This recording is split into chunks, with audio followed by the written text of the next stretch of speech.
Welcome. I'm your host, Eric Espinosa, and thank you for joining me on Brains Byte Back, the podcast where we sit down with innovators tackling the challenges shaping our world today. In this episode, we visit a pressing issue, over-tourism and its impact on our planet. From wildfires devastating Canada's forest to the historic and deadly flooding in Valencia, the consequences of global warming are undeniable. And tourism, while a vital economic driver, often amplifies these challenges, putting immense pressure on fragile ecosystems, local resources, and cultural landmarks. So to help us navigate these complexities, we're joined by Aradhana Khowala, an expert in regenerative travel and sustainable tourism. She brings unparalleled insight into how the tourism industry, often seen as a contributor to environmental strain, can instead be leveraged as a force for good. Together, we explore innovative approaches to address over-tourism. So whether you're a globetrotter, an environmental advocate, or simply curious about how technology and creativity can shape the future of travel, this episode is for you. Join us as we imagine a future where travel enriches both the traveler and the destination, right here on Brains Byte Back. My name is Aradhana Khowala. I am the founding partner of Aptamind Partners, which is a private client advisory, and bulk of my work is advising governments and leaders in the private sector on how do you use tourism as a force for good. Amazing. Aradhana, thank you so much for joining us on this episode of Brains Byte Back. Before we jump into today's topic, it's worth noting that while you are the CEO and founder of Aptamind Partners, you have a very assorted background in terms of your career. I'm going to start by fangirling here for a moment and mention to our listeners that you are recognized as a global expert and one of the most influential leaders in the world of hospitality, tourism, and travel. This is coupled with multiple awards across those industries. And most recently, you served as the chair of the group advisory board of Red Sea Global, essentially guiding the Regenerative Tourism Initiative in Saudi Arabia, which is something we'll dive deeper into later in the podcast. But needless to say, you know what you're talking about when it comes to tourism, which is why I'm excited to pick your brain on Brains Byte Back about a term that we're hearing much more these days, over tourism. What is the first thing that comes to mind when you hear these two words specifically? Oh, lousy management. Because over-tourism is not a problem of one thing. I think it's a problem of lousy management where we are unable to come to terms with the different factors that are really draining the energy of what effectively can be a force for good, which is tourism. So I think of it as a ticking time bomb where a perfect storm of factors are converging and compounding simultaneously all at the same time. Yeah. Do you think it's kind of become a buzzword in recent years? Because you've been in the industry for quite some time. I'm sure that the word has existed before, but I feel like it's something that we're seeing more now than before. Why do you think that is? So look, just for some context, pre-COVID, there were about 1.4 billion people traveling internationally, right? And then it stopped for 2 years. And in the last 2 years, we've witnessed a big bouncing back of tourism. And UN predicts that in the next 6 years, which is by 2030, the number of international travelers are going to reach 1.8 billion. So effectively, this is all data. It's all driven by data, which is saying that we're going to have a lot more pressure on already popular spots, and by definition, more objection from locals. So it's not just a buzzword. As we speak, there are 98 destinations globally across 63 countries that are already grappling with the overwhelming influx of visitors that they are not prepared to deal with. And what is fun, Eric, is 80% of travelers visit 10% of the world's tourism destinations. So bigger crowds in fewer spots. Unprecedented levels of overcrowding. It's not a buzzword, it's a reality as we speak. Why do you think it's going to pick up so much in these coming years? Because I have some numbers here, like Spain, notorious. We all know Barcelona has been dealing with this for years now, if anything, decades. I think what really introduced people to Barcelona was the Olympics. And then when I went, I remember 10 years ago, part of the conversations that I was having with somebody that I stayed with, ironically enough, in Airbnb, they were complaining about the fact that they felt that tourism was kind of overrunning their city, kind of like hindering their culture in a way. And the numbers here are kind of they're big. So it said Spain saw 85.2 million international tourists visit in 2023, ranking it the second most visited country in the world, just in front of the US. But recent numbers indicate in 2024, that number is supposed to hit 110 million. And they will surpass France as the number one spot in those coming years. So there's a lot of protest going on in the street right now. There's a lot of issues in terms of the socioeconomic impacts that are being discussed. But what you're doing, and you're developing a strategy basically, because you're also taking into account the environmental impacts that we're seeing right now and to come. Could you talk to us a little bit more about that strategy that you have in place? Sure, but I want to touch upon what you started with, which I Of think course. is telling because Barcelona is a great example, which has probably 1.6 million residents, and they get about 17 to 18 million tourists every year just to the city. You were giving the numbers of Spain. I mean, there's so many other examples, right? Like Venice is a great example. Nearly 30 million visitors, where you just have a resident population of 50,000 people in the historic city center. Or Dubrovnik, I love to give this example. It's such a small city. There are only 42,000 residents. They get up to 1.5 million visitors. And here's the fun part. On the days that cruise ships dock in the city, daily visitors are up to 12,000 daily. So think Wow. about a city with 42,000 people and they're getting 10 to 12,000 visitors. Iceland, up until 2010, which is not long ago, 10 years ago, 14 years ago, 500,000 visitors. They're now at close to 2 million visitors. They only have 370,000 people in the country. So Santorini, a little tiny island, right? 15,000 visitors, very, very small. 2 million visitors. So I think the problem is with this, which I mean, you can call it the boost tourism or the boom in tourism, but the problem is with the numbers and the scale. And if you have a small city, it's quite hard because everyone wants to go to the same spot, which is the historic city center or the market square or something. And that is a problem that needs a very active management to control the visitor flow and fix things. Now, on to your question about how do you fix it as a strategy. I think context is important. So think about this. We have over tourism with unmanageable visitor influx on one hand. Next, we need to bear in mind that this is happening concurrently when the planetary boundaries are being tested. We were just talking before we started how you are in a place where you're affected by floods. As we speak, it's a flash flood, 4,500 families affected, right? This is becoming a daily news. So last year, in 2023, we had unprecedented wildfires. We had the scale of this is just crazy, right? Wildfires in many parts of the world. Canada alone witnessed 18 million hectares burned. That's an area, just for some context, twice the size of Portugal. In Europe, we had wildfires which ravaged more than 500,000 hectares. So we're talking about, it's affecting natural landscapes, but these are the places that's attracting millions of tourists annually as well. So you have over tourism and then you have these things. Now, the Arctic ice is melting. We know that. Flash floods, like we said, in Colombia, many other parts of the world. We have rising water. A meter of sea level rise is the difference between life and death in the Caribbean. It's not a dinner table conversation, right? I mean, we're talking about submerged or submerging cities with rising sea levels. I'm talking New York, Tokyo, London, Jakarta, the biggest cities in the world. They're all facing partial or total submersion. So it's affecting us in more ways than one. That's a second factor.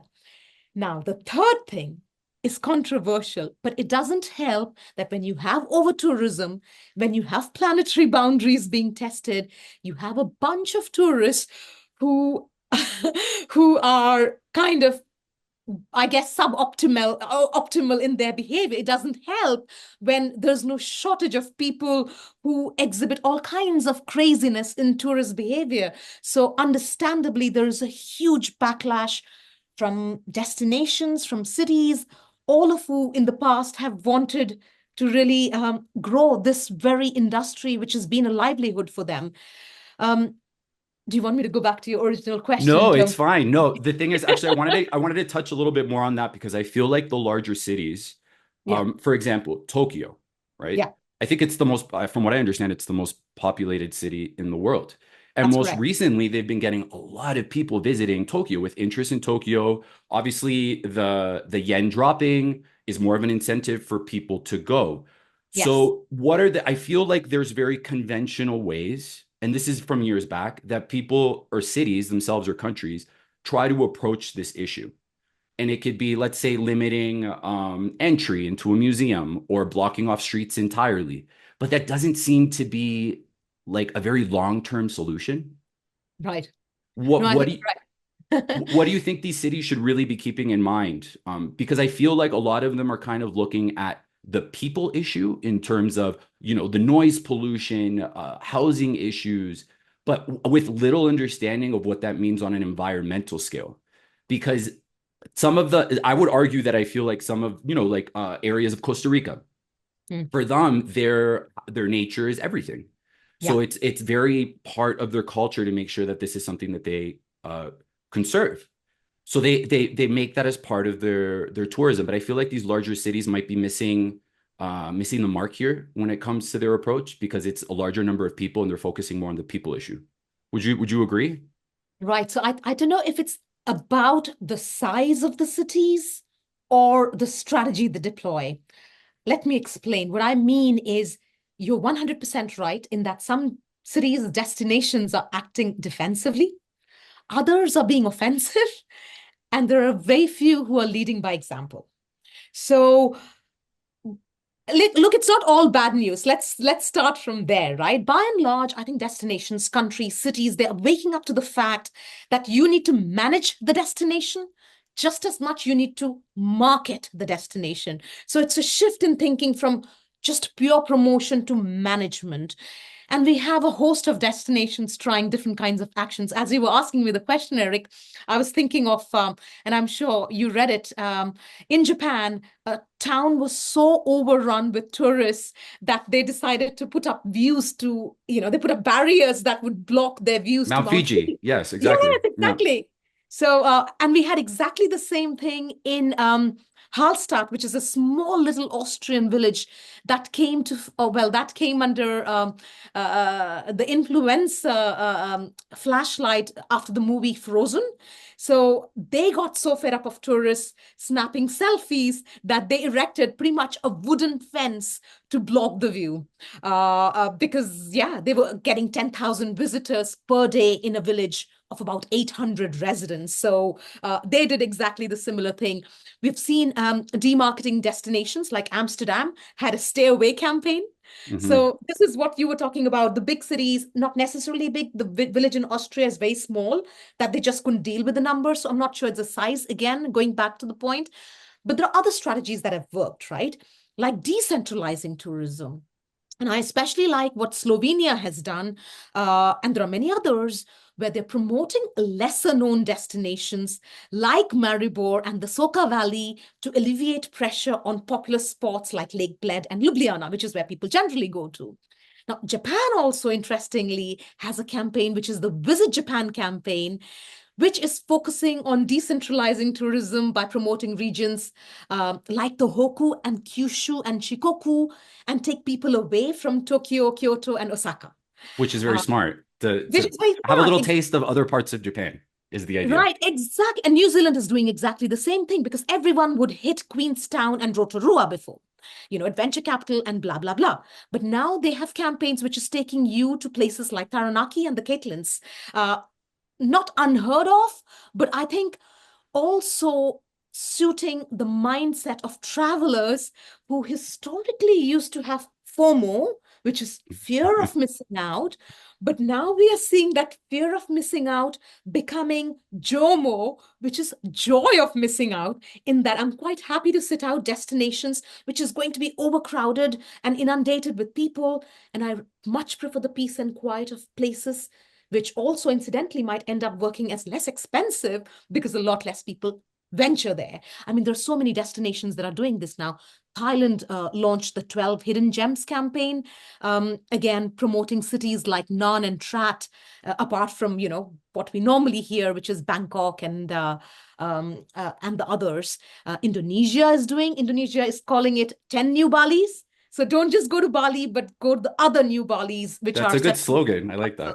I Yeah. like that. Yes, exactly. And then, of course, look, there are the traditional models which have shown results in the past, right? Destinations and countries which charge you for entry, like Bhutan charges, I think it's $200 for a visit. Indonesia is trying it. I think there's a surcharge to go to Venice now. I'm not exactly sure. It's not a big number, but there is something. There are national parks in US where you not just have an entry, but you have the aviation background. So you would appreciate that. You know how they have dynamic pricing in aviation? They do exactly the same thing. So revenue management and dynamic pricing to visit destinations, which I think is very, very clever. Well, Then, it's of money course, they can invest in other areas, right? Which is the idea. absolutely. Listen, I just came back from Rome last week, and it was so crowded that I was scared to think what's going to happen next year, because it is the Jubilee year, so 2025, where Rome is expecting 35 million visitors. The example of dynamic pricing, I mean, I just wonder why they're not implementing it, because make it free for the Italians, but charge a whole lot more for international visitors for that specific period, and use it exactly as you said to fund the restoration of the sites which are so valuable, right?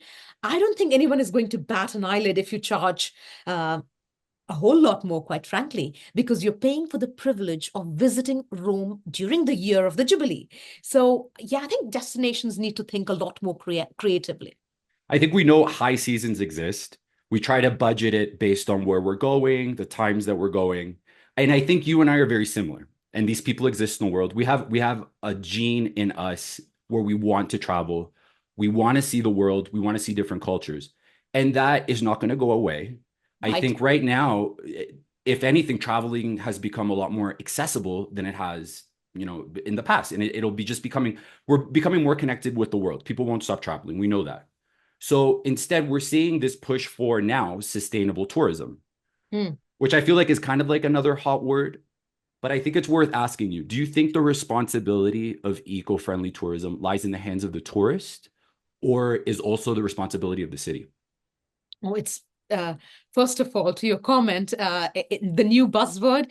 I think in this industry, we are champions at putting an adjective in front of the noun tourism, and then that becomes the buzzword and I the love action. that. Yeah, true. You know, Good point.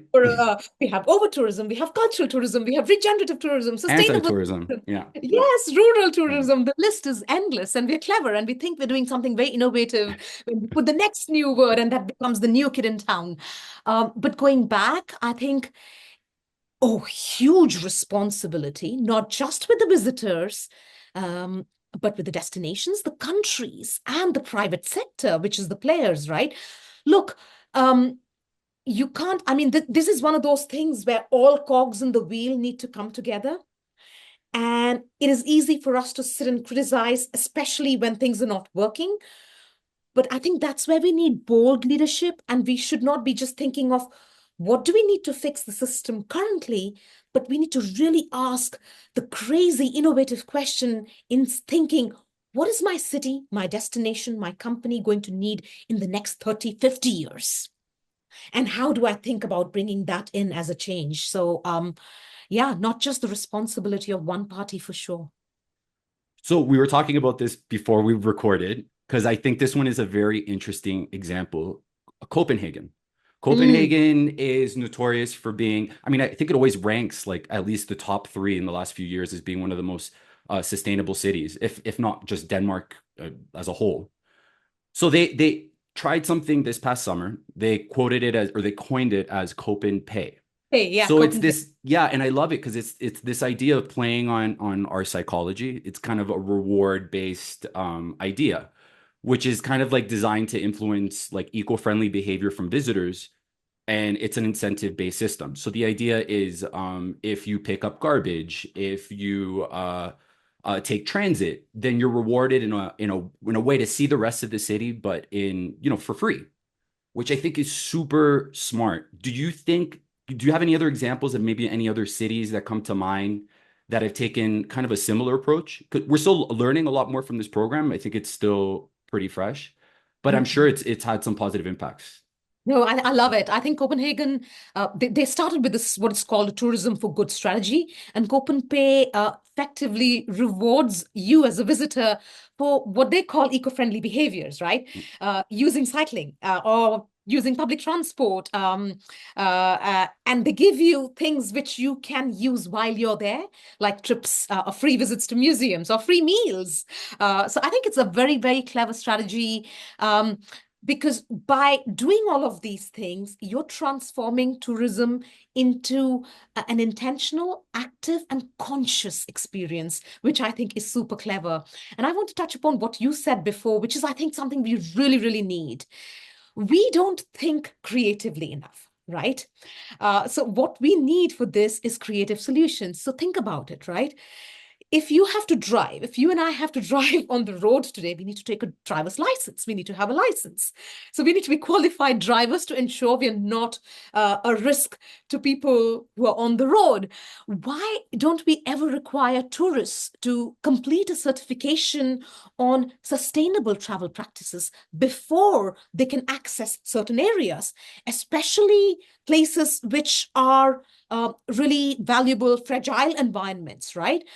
There are some destinations which are now trying tourism-free zones, or they have local only days where the place is only open for residents. The residents can park into the village, but if you're a visitor, you have to be parked outside in the parking, and you have to take a bicycle walk or take an electric shuttle bus to reach the village. So a lot of these people are doing interesting things. And then, of course, there is countries which, have long practiced, I think, not just sustainable, but regenerative behaviors. Costa Rica is a fantastic example where even a 4-year-old child will understand that they need to look after the environment because that is the natural capital of the destination, which is directly related to the future and how bright it's going to be for the next generation, if that makes sense. Yeah, it goes back to what we were talking about in terms of culture. And I think Yes. culture is also a mix of education. But I like that approach because similar to Costa Rica and with Copenhagen, it's basically looking at over tourism as an issue to mitigate a bigger issue, which is climate change. So why don't we look at those people that are coming as a solution rather than as a problem? Do you know what I'm saying? 100%. And look, we we are quite poor, I have to say, as an industry, and we have failed not just in not looking after the planet and the people, we have failed to learn from other industries, Eric. Over tourism is not an isolated phenomenon, right? Think about traffic congestion. I can't think of a big urban city center anywhere in the world where traffic has not been a problem. But then we came up with a solution, didn't we? We came up with dynamic pricing. We came up with improved public transport, pedestrian zoning, all kinds of solutions. So that's one industry. Overfishing and resource depletion was a problem. What did we do? We set up quotas. We created marine protected areas. We enforced regulations. These examples are proof that with the right management, resources can be used sustainably. Deforestation, Costa Rica is again a great example. 25% or 26% of all of their land is earmarked as bioreserve and, for sustainable, whatever, reforestation project. Now, with, again, deforestation and habitat loss, we came up with laws, right? Sustainable forestry is an industry in itself at this point in time. We have land management plans that balance economic activity with environmental preservation. So it is possible. Destinations can learn from other industries to balance tourist numbers with conservation efforts. Water, something as simple as water. It is probably the biggest challenge of the next century. There are multiple cities that are suffering without enough drinking water.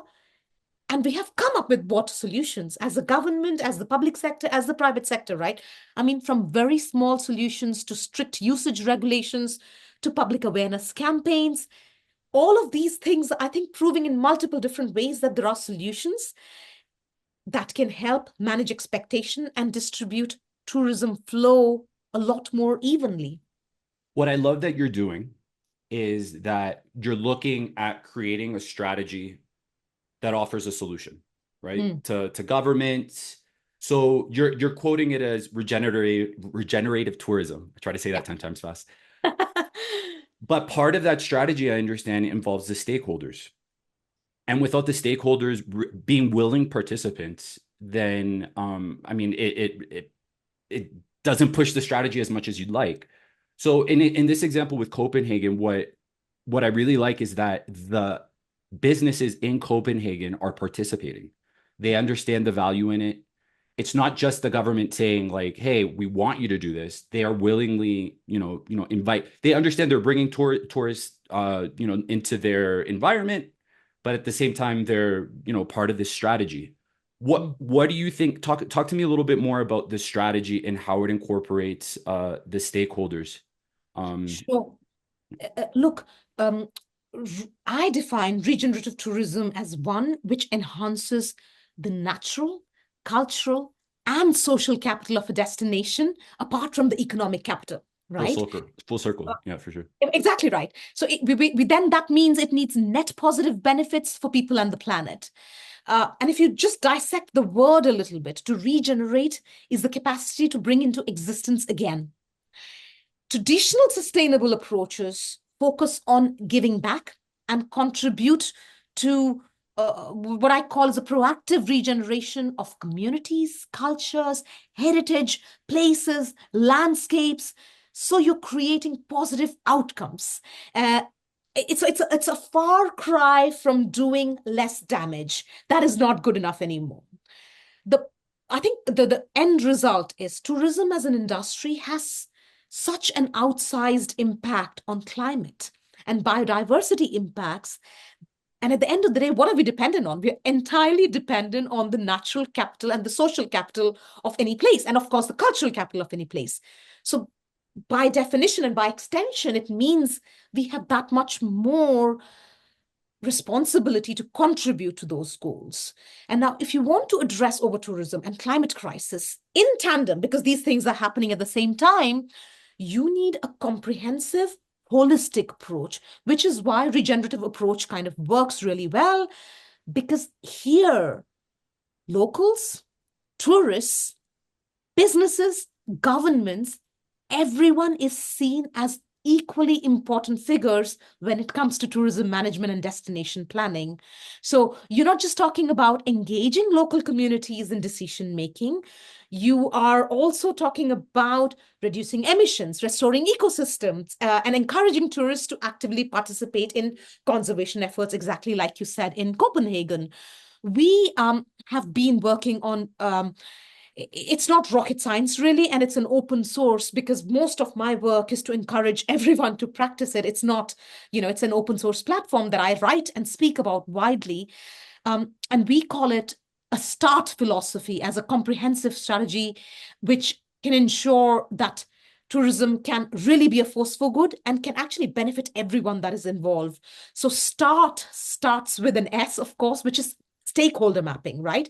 So it's easy to say that locals and community should be king, but it's not just the locals and the community. It is the local community. It is the governmental bodies. It's the non-governmental organizations. It's the businesses. So it's all of them. And I can give you examples from different parts of the world, like Kenya. Masai Mara in Kenya does it really, really well, where you have with the Mara, the local communities, the conservation organizations, and tourism operators, from the safari operators to the hotels and resorts in the Mara, working together to manage and benefit tourism as a full ecosystem. So that's the S of the START philosophy.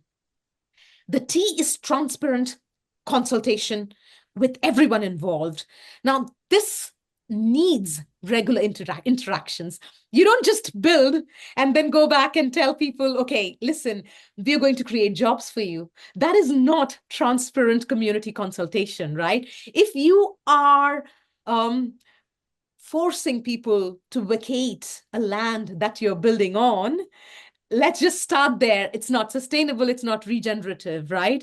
So you need to ensure what you're building is actually aligned with the needs, concerns, and aspirations of people who are the owners of that land. Start there. Make the locals the kings of the destinations or the heroes of the dish or whatever you might want to call it. So it's their ownership, it's their project, and that helps you apart from good karma when you actually build out something. But you need open consultations. The A in START is active capacity building, where you are not just building a resort, a destination, but you're actually contributing to training and closing the skills gap and equipping the people who are the owners of that land. They need to be running those destinations. They need to thrive. They need to be employed. Their kids need to go to school. They need to have medical insurance. So they need to be the active, the participants. So you need to build capacity, but for them. R is the robust governance structure, because look, it's all good to say that you want regenerative approach, but unless it's measurable, you can't manage it. So you need either community-led tourism boards or committees that are providing oversight and management of all of the activities that's happening, because otherwise, give it to a few dodgy developers and they will make as much money as they can, and they then exit by flipping, the whole project even before it finishes. So you want people to be really holding whoever is working in a destination and building out the destination accountable, and that needs measurement. And the final thing is the T again, which is transformational outcomes. So you are constantly getting feedback, and by measuring, you are collecting the data on everything that's happening in a destination, because otherwise there is no way that you can refine and improve the different activities that are happening in a destination, right? So you need constant outcomes that are being measured in destinations. When you step in with these destinations and you're providing this strategy, kind of painting the picture, how do you bridge that gap of communication between those different stakeholders? Because I feel like that transparency that you talked about, right? Like that I don't want to say little people, they want to know that what's happening is really happening in their favor. But how do you make sure that communication is being is a two-way street between all parties? Or in this case, it's a five-way street between different businesses and governments and the residents. Because I imagine that would be challenging. No, it is. But I'll tell you this. What we know for sure is that the old operating model of tourism as we knew it, it's not fit for purpose any longer. What we also know is that we need to make a shift from sustainability to regeneration to solve not just the current, but the legacy problems of tourism. We know that. But you're 100% right in that a lot of the discussion that we still have around regenerative tourism at this point in time is still conceptual. So we agree on the rationale. We see the benefits compared to sustainable tourism or degrowing tourism, but it's not the same thing as saying that, or we have actionable initiatives that are going to achieve X, Y, Z, or the required transformative change. So what we need really, and I always believe that the proof is in the pudding, I love that saying. we kind of need to operationalize the transformation towards regenerative tourism. And that's both for existing and new planned destinations. And for that, the most important thing is we need to be able to measure to manage, because unless we can measure, there is no way we can actually ensure. Look, it's easy for me to say that we need to add to the social, natural, cultural, and economic capital of a destination. But unless there is a way to measure it, how are we actually managing that we have grown from the baseline?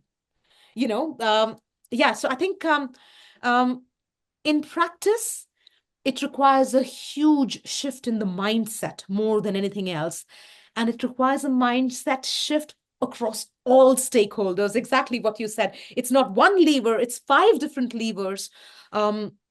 Because it's 2 things. You're moving away from the prevalent focus on damage control, and you're making people commit to positive change. And it's harder than you think There's technology that's actually being created right now, and in like tools basically that are being given to governments and to industries to kind of have an ability to measure what their environmental impacts are.